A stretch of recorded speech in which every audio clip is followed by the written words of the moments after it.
आखिर क्यों श्री कृष्ण कर्ण की प्रशंसा करते हुए मुस्कुरा रहे थे, जिस देख अर्जुन को गुस्सा आ रहा था।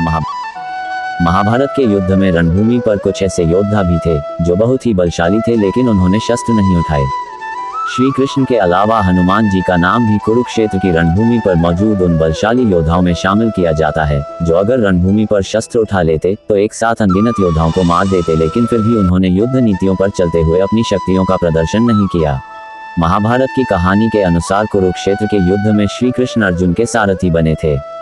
वहीं हनुमान जी अर्जुन के रथ पर लगे झंडे पर अपने सूक्ष्म रूप में विराजमान थे।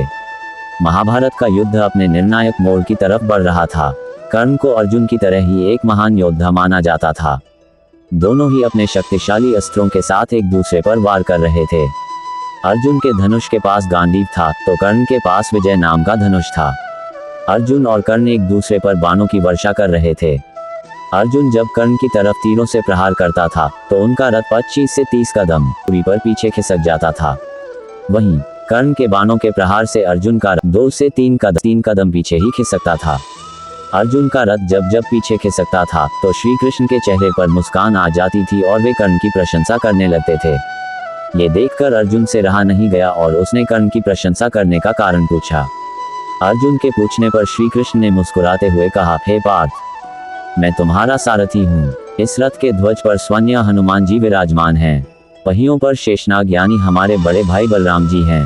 तुम इतने बड़े धनुधारी हो, लेकिन ये सब शक्तियां होने के बाद भी अगर कर्ण अपने प्रहार से तुम्हारे रथ को 2 से 3 कदम पीछे हटाने में भी सफल हो जाता है तो सोचो कि कर्ण कितना बलवान होगा।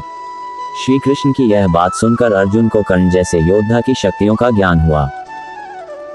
मेरी यह जानकारी आपको अच्छी लगी हो तो मेरे चैनल को सब्सक्राइब करें, वीडियो को लाइक करें और कमेंट करें। धन्यवाद। राधे राधे।